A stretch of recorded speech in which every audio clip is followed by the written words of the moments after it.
Not your last name for me. Kuzmich. Hey, it's Linda West. I'm here with Nicholas Kuzmich. Okay, Nicholas is an international speaker, founder of the H2H Media Group and the League of Extraordinary Marketers.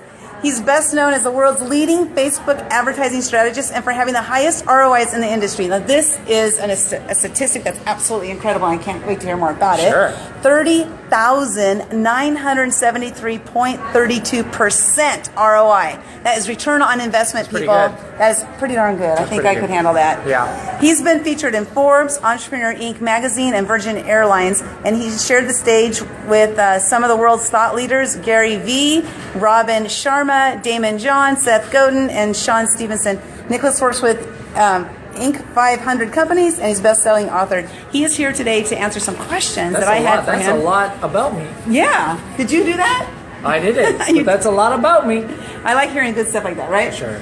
Okay, so today we talked about marketing, and there were 3 points that you brought up. Right. The 3 points were market in the year we are in. Yes. Number 2 was to do not do mass marketing, which so many people do still, right? Yeah. But you need to do micro advertising. And then number 3 is no selling. Nobody wants to wake up in the morning and they say, hey, I got my credit card in my hand. What can I buy today, right? Very true. So let's address the first one, marketing in the year we are in. So what made you come up with that, you know? Well, I think the simplest way to understand it is like understanding behavior. Like, what do people do? When do they do it? Where do they do it? Mm-hmm. And the reality is we've been led to believe for so long that the only forms of advertising was like billboards or TV commercials, and that's what people perceive as advertising. But when you take a step back and you think about it, when was the last time I saw a commercial? When was the last time I read a billboard? Probably never. When was the last time I was on my mobile phone looking at a social stream? Many times a day, all day. Yeah. And so I think that's just it's the realization that those were years ago, and they served its purpose when they served its purpose, and it's cool, and it's still around for people who want to waste money. Mm-hmm. But the realization that we live in a completely different world. We live in a Web 2.0, social media-driven, internet-based world where everybody lives on this. I'm on it right now, interviewing you. Well, there you go. There you go. So that's the whole point of marketing the year that you're in. Really comes down to realizing where do people spend their time, their money, their energy, and then how do I communicate to them in a way that's relevant to them. So for those that are a little bit older than you, like me, Web 2.0, I keep hearing that term. What does that mean exactly? It actually means nothing, but it means everything. Perfect, I love it. It means nothing, but it means everything. It's essentially realizing that the internet has changed, and the internet is very social right now. Okay. So it's this premise that the internet is very socially driven, and keeping that top of mind in everything that we do. Awesome. Yeah. I love it. I'm social media. I'm social for a reason, right? It is indeed. So I make sure I'm so very social with my social media. Okay, so let's talk about not mass marketing, but micro advertising. What does that exactly mean? Well, so mass marketing basically says, how can I get my message in front of the most amount of people as possible? And so the example that we gave earlier is like Super Bowl.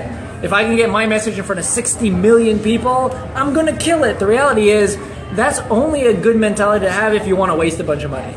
Mm-hmm. If you want to save money and get the 30,000% ROIs that we're talking about, you want to be very careful about who sees your message. So it's not just about how many people see your message, it's how many of the right people see your message. And so this mentality has to shift from how can I get the most amount of people to see what I'm talking about to how can I get the right people to see what I'm talking about. And that's where transactions happen. And that's where that target market is so important, right? Knowing exactly who your audience is. Exactly. Like pinpoint it. Yeah. Pinpoint. Yeah. Because if you, like say it's entrepreneurs, there's thousands and thousands, hundreds what kind of thousands. Of entrepreneur? Right, exactly. Right. So you got to be very, very targeted. Somebody's on there. Yay! I don't know who it is, but say hey. Okay, so the next one is no selling. Gosh, I preach this all the time. Yeah. Stop selling to people because people do not like to have stuff thrown at them. Yeah. Well, I think that's just it. I think at the end of the day, when we actually are like looking at our own behavior, like I hate being sold to. So I hate when people come around and try to sell me stuff, and then why as an entrepreneur would I go around and try to do the same thing? Right. I think in a social world, it's all about social and service. It's not about selling.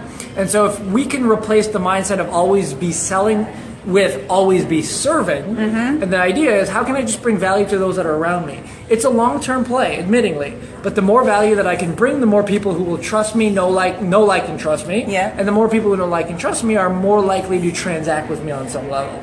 So rather than selling, I say have the mind of service. If you have the mind of service, you're more likely to have more transactions, and also to do it in a way that feels good when it happens. And you don't feel dirty, right? Yeah. I wrote an article called Repellent Marketing. Because that's what it is when you throw business cards at people, you're just repelling people away. Right. So let's see, how can we close this up? What would you want to share with us? Oh, maybe like the test and measure. You were talking about marketing, having a couple different ads maybe, and instead of just doing one of them, maybe do a couple of them at the same time and see which one has the best ROI. So many people have this hope and pray mentality where like, I'm just going to hope and pray that I'm going to get results. And they rely on their assumptions rather than they do on data. So I have a whole ton of assumptions. Oftentimes we're right, oftentimes we're wrong. So I say whenever you run any sort of advertising, especially on Facebook, because you could do it like this without costing you any money. If I'm going to put out an ad, why wouldn't I put two side by side, not literally side by side, but why would I not run two at the same time? To the same audience? To the same audience, just to see which one resonates more with that audience. If I only put one out there, I'm literally hoping and praying, please like it.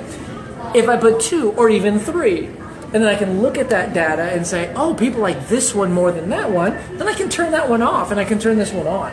And so the idea is always be testing, get data, and then only, get this, only do the stuff that works. Oh, really? Oh, but it's funny because you have some people spend money on advertising that doesn't work. And then they just keep spending it because they think it's going to work if they spend more. Throw more money. To me, that's insanity. I mean, if you're going to spend money, advertising is investing. It's you invest and you get a return. If you can do that, then you're good. So now, would you say, like, say somebody's just starting out and they don't really know what to do, and they want to put an ad out there and say they're going to try the A/B testing thing. Sure. Say they're going to try that. Yeah. What's the minimum amount that they should try to spend on an ad? Like, I've seen $5 ads. I mean, is that worth it?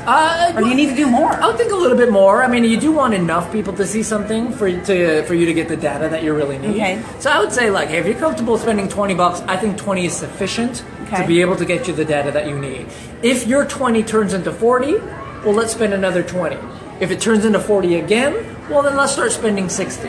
And if 60 turns into 120, well, let's keep spending. So the idea is spend little, see what you get back, and then based on that, you can continue to spend more and more without ever being at risk of losing more than you can afford. If you spend 20 and you get 0, don't do that one maybe. Change it up. Change it up. Yeah, try it again. And then the worst thing that happened is you lose $20, which is not the end of the world. So what your business, your advertising business, is Facebook specifically, or what exactly? So we have two sides to the business. One is an agency, and it focuses primarily on Facebook advertising. And then the second side is a consultancy, which again focuses a little bit broader on social media advertising. But yeah, we're either doing it for someone or we're training someone's team on how to do it so that they can kind of get the results that they're looking for. Okay, now 30,000% ROI. Yeah. Can you do that for most people? No. Can you do that for only one person? Can you do it again? I can do it again, yes. But rather than getting caught up on the number, what I like to tell people is, if you spent $1 and you made $1.20, was it a good day?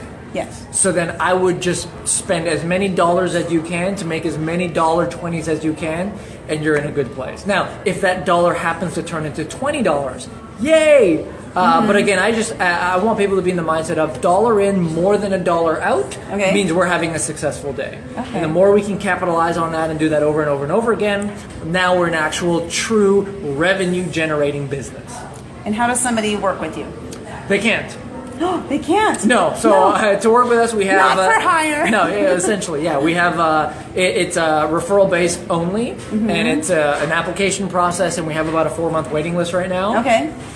So you can't. That's awesome. Well, I'm so glad you're here today and talk to us and share with us about marketing. And absolutely. Even though you're not hireable, you still took time for us. Thank you so much. Yeah, my audience is entrepreneurs, and they're all looking to get the word out about what they do and change the world. And Facebook is the platform that can most easily do that for you. Okay, one last thing. You mentioned you're talking about hiring. Like somebody asked, how do I find out who I should hire to help me with my Facebook advertising? You had some criteria, Yeah, right? so I would say three things. Number one, they put their money where their mouth is. In other words, they have a money-back guarantee. Number two, they don't lock you into any long-term contracts or agreements. I think that's important. And three, they are able and willing to give you references to other people that they've worked with.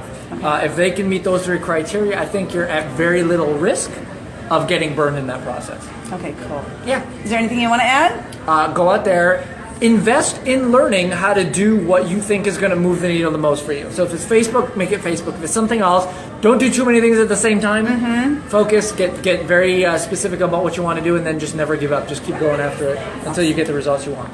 Well, thank you so much, Nicholas. Really appreciate it. And I hope that was Absolutely. great info for you guys. Share it out because this is really great info. Say bye. Bye. That's his second time on Facebook Live ever.